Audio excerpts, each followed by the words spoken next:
If every thought leads you somewhere, do you know where your thoughts are taking you? You see, when things break externally, something starts breaking internally too. In every season of leadership, life, or transition, things break. Plans, expectations, relationships, and sometimes what breaks isn't visible, it's internal. But here's the good news. If it was learned, it can be unlearned. And if it was formed in pressure, it can be reshaped in truth. This series is about choosing perspective, anchoring ourselves in truth, and living from purpose when things don't go as planned. So here's what I've learned.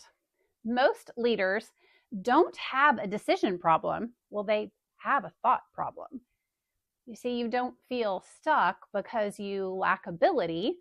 You feel stuck because you've given authority to thoughts that were never meant to lead you. And if you follow every thought without filtering it, it will lead you somewhere. The question is where? You see, your thoughts don't just shape your feelings, they shape your decisions. And then your decisions shape the people that you lead. And that's why this matters. Hi, friend. I'm Christina Ryan. I help you align with who you are and move forward with clarity and confidence so you can lead and live with purpose, not pressure. And today we're continuing our series, When Things Break, choosing perspective, truth, and purpose. Because we know that sometimes what breaks isn't the plan, but it's your internal filter. We're talking about authority and not controlling your circumstances, not silencing your emotions, but taking your thoughts captive. And if you stay with me in this episode, you'll walk away with 3 leadership questions for reclaiming the authority of your mind. Well, let me put a little perspective around this. Did you know that we have anywhere from 8,000 to 70,000 thoughts a day? We think about what we'll eat, what we'll wear, what we forgot, what might go wrong. We think about what we forgot to say. We think about whether our plans will fail or succeed. And we sometimes think about how one decision can change everything. Well, I'm just scratching the surface.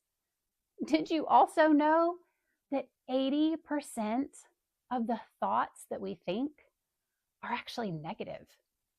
No wonder leadership feels heavy sometimes. If you've been with me in this series, you've heard me say, the stories we tell ourselves will either make us or break us. But where do those stories come from? Well, they come from the thoughts we think. Because strong leaders don't believe everything they think. Well, they filter out the junk and they turn down the noise. Just because you have a thought doesn't mean it gets to be the loudest voice in your head. We all know that some thoughts, well, they show up with a megaphone and they drown out everything else around us. It's because they sound urgent, they are convincing and authoritative. But volume and truth, they are not the same thing. And if you're a leader at work, at home, in your community, your thoughts shape more than your mood. They shape your decisions, your tone, your reactions, your directions. And let's be honest, you've had thoughts like this. I'm falling short. This is going to fail. Well, they're disappointed in me. I should have handled that better. I am certainly not cut out for this. Those thoughts, they show up fast, especially when you're under pressure, especially in conflict, and especially when something breaks. And here's what most leaders do. They assume the thought must be important because it's loud. But what if loud isn't leadership at all? In Scripture, we're told to take every thought captive and make it obedient to Christ. That doesn't mean suppressing thoughts. It doesn't mean pretending they don't exist. It means you don't let every thought lead you. You examine it, you challenge it, you decide whether it gets authority or not. That's leadership, because not every thought deserves to shape your future. There was a season in my life where I avoided opportunities. I knew I was capable of stepping into them, and it wasn't because I lacked the skill, but because I believed I didn't measure up. I was worried about what someone else might think. I was worried I wasn't good enough, worried I'd fail publicly.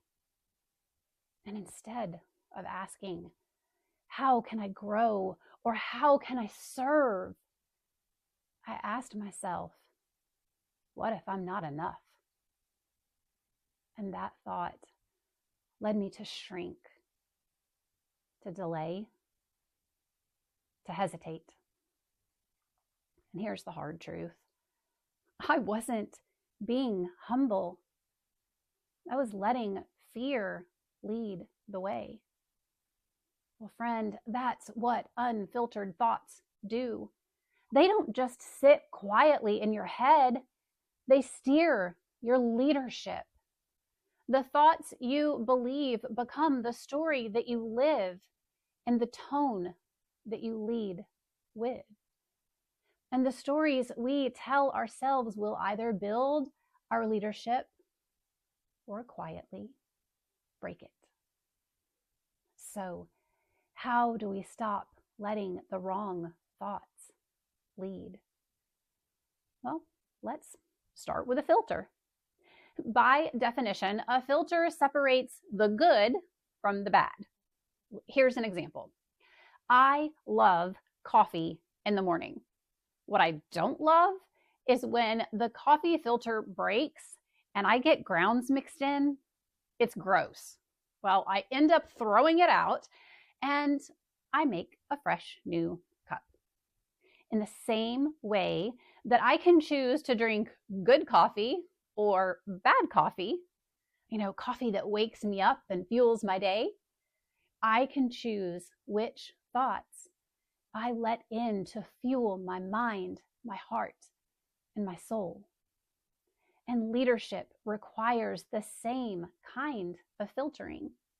Choosing my thoughts is a way of filtering out the bad and replacing it with good. Well, I call this the take it captive filter. When a thought shows up, especially the heavy ones, I run it through 3 questions. And here's the first question. Ask yourself, is this thought true? Not emotionally true, not fear-based true, but actually true. You see, Scripture tells us to think on what is true, noble, and right. Not what is dramatic, not what is catastrophic, and not what is loud. Under pressure, your brain just naturally scans for threats and it fills in the gaps. That's its protective wiring.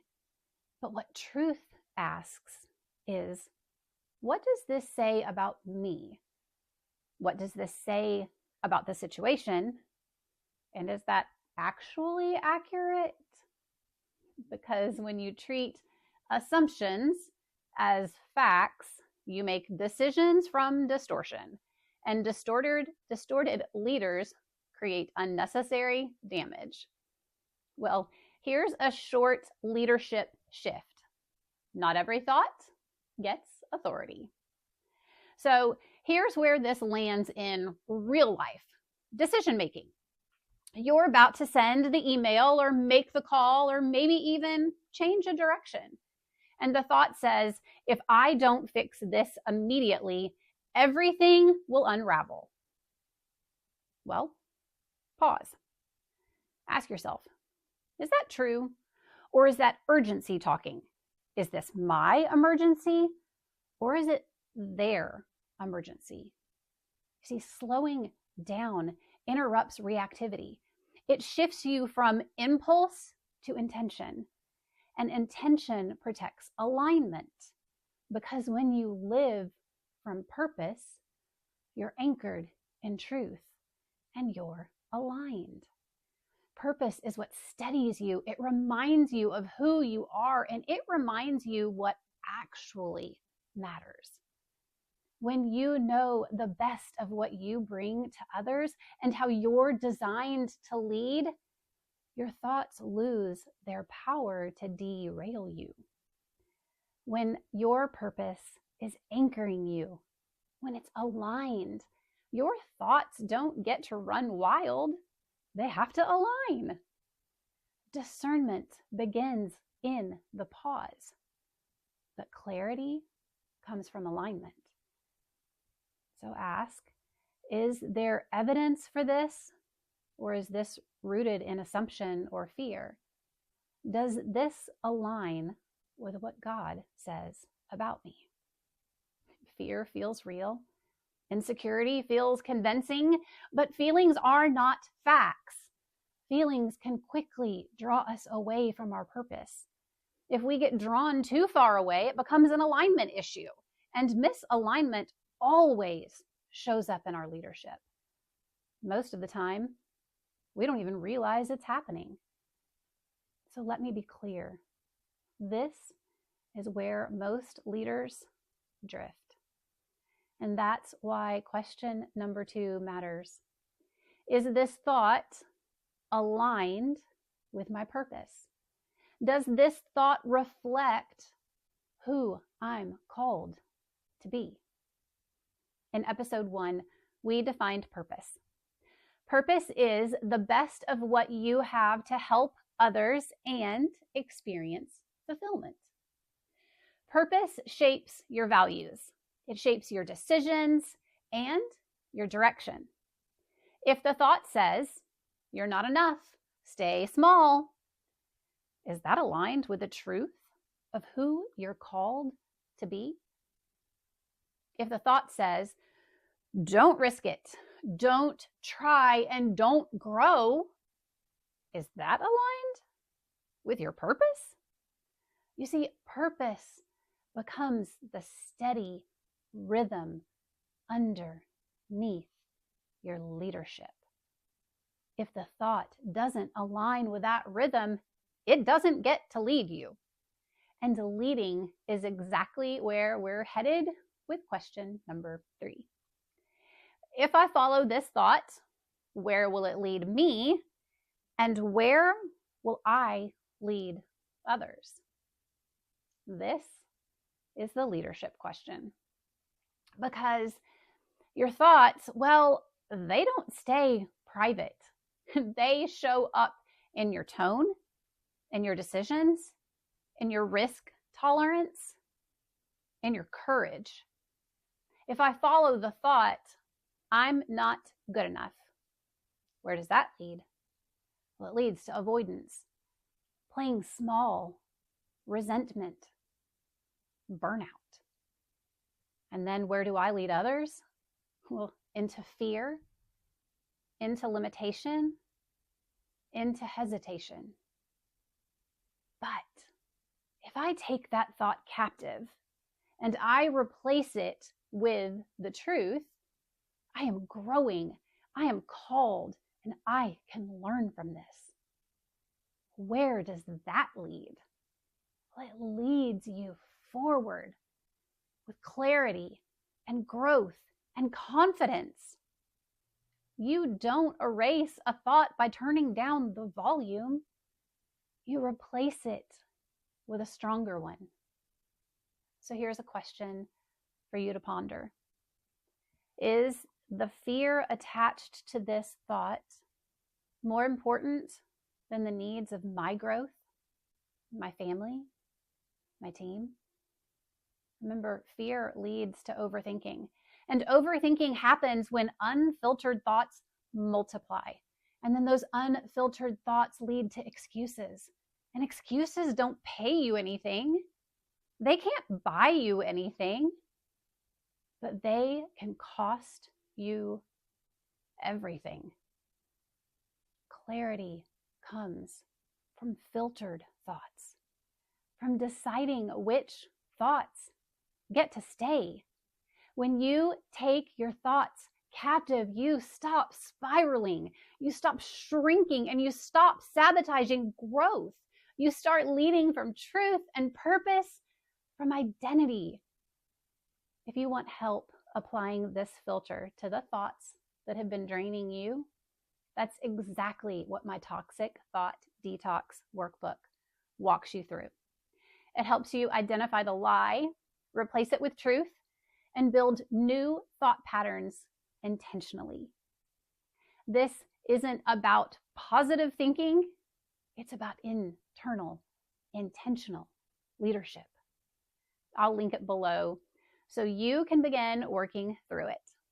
All right, friend, let's bring this all home, because this is where leadership either fractures or it strengthens.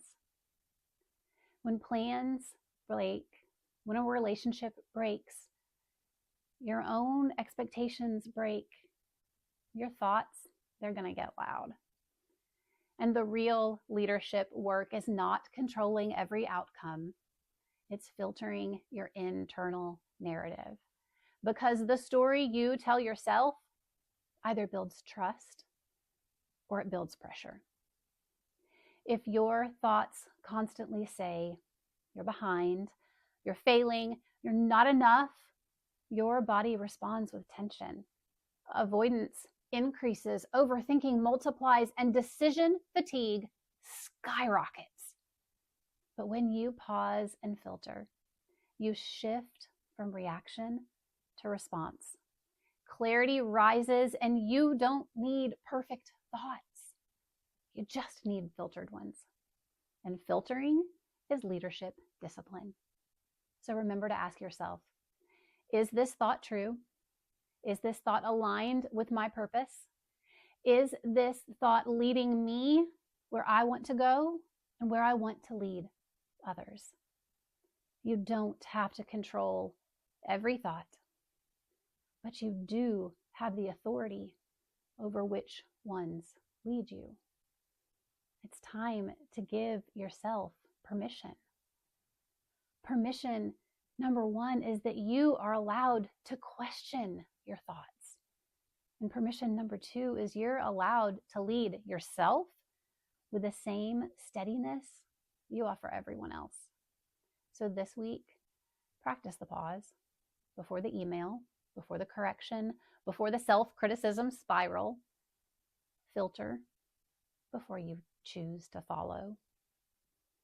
If this series is serving you, I would love for you to like and subscribe so you don't miss what's coming next. Remember, we're building this step by step. Next up, in When Things Break, Choosing Perspective, Truth, and Purpose, we're going to talk about what it really means to live from purpose instead of pressure. Because once you learn to take those thoughts captive, the next question is, who are you actually called to be? That's where purpose begins, friend. Clarity doesn't come from thinking harder. It comes from taking your thoughts captive. And clarity comes as you move forward.